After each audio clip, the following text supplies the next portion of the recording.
सगळे म्हणतात आदी नशीबवान आहे, त्याला माझ्यासारखी बहीण मिळाली. पण मला ठाऊक आहे की खरं तर मीच नशीबवान आहे.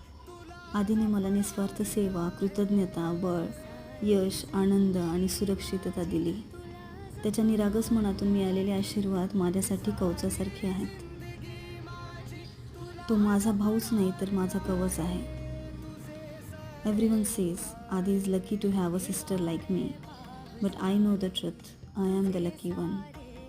Adi has given me selfless service, gratitude, strength, good fortune, success, happiness, and safety.